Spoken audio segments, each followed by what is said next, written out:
It's Friday, April 23rd. Welcome to the Daily, everyone. Simon Borg, I'm Jason Segini. And Simon, we got to get right to it. Seattle, another game decided in the waning moments. Well, let's admit it. Fair call, fair result. 2-2 draw. It was probably the fair result. And if I'm Seattle, I think you got to quit whining about these situations because they've put themselves in these situations late in the game. Against Kansas City last week, Chance Myers almost tied it. Right. The week before that, Real Salt Lake with a late goal. Yeah. So they're letting teams into their box late in the game. They did that against Dallas, and it was too close for comfort. And if you look at it, Leo Gonzalez does step on the Dallas player's foot. So Barry Gorman having an immediate impact for FC Dallas, and the Penn Stater gets his first minutes, draws a PK in the final moments.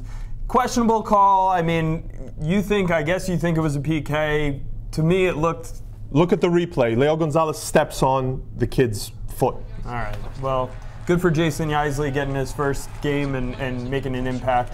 Simon, moving to Saturday, 4 o'clock on Telefutura. Philadelphia traveling up I-95 to take on the Red Bulls.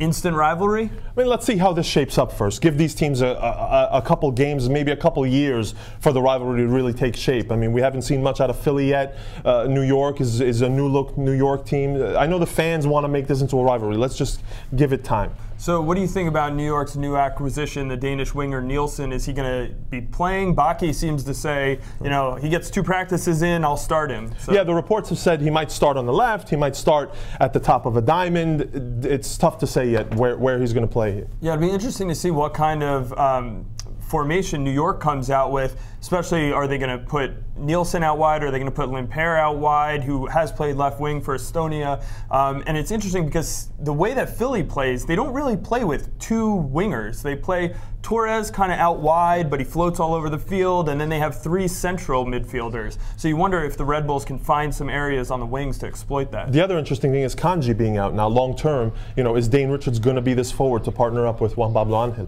It'll be interesting, I guess, to see what they do with that. Simon, 3 big interconference matchups this weekend. And Real Salt Lake goes to Columbus, LA goes to Kansas City, Houston goes to Chicago. Which of those games are you looking forward to the most?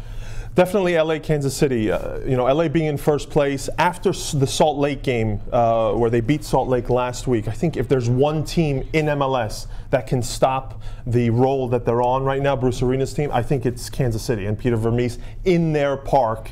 In Community America Ballpark. I'm really looking forward to see if Buttle can score again, and if LA keeps looking as good as they have against the Kansas City team that's just going to press them hard. Yeah, it'd be interesting that field, that small field in Kansas City, what it does to certain teams, and it doesn't allow them to get the ball wide necessarily. You almost need an individual to break something through, and that's where Landon Donovan probably comes in. I mentioned this earlier in the week. For me, Landon's got to be the guy to win this for them. Yeah, and Landon hasn't really shown up yet, in my opinion.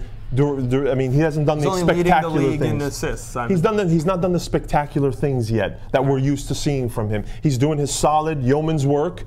He does what Arena needs from him during a game, but we haven't seen the difference, the game breaker side of Donovan. Sure. Moving on, Simon. A huge matchup in LA, actually. San Jose going for 3 wins in a row. They're going to get it done against Chivas? Who would have thought we would be calling this a big matchup? No, San Jose, they have something special brewing. I think after a couple of games, they've built confidence clearly. Yeah. You can see it on the field. And it's going to be curious against the Chivas team that doesn't really scare anyone at this point. Right. And so San Jose, if they're looking to even build on that confidence, they have the perfect opponent.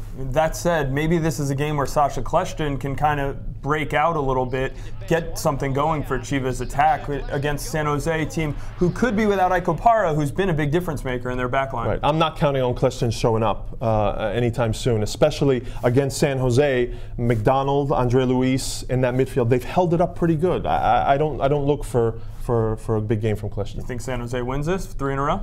I think they're capable of winning it. I'm guessing it's going to be a draw. Way to take the middle road there, Simon. That's all we have today for the Daily. Enjoy the weekend of soccer action. We'll see you on Monday.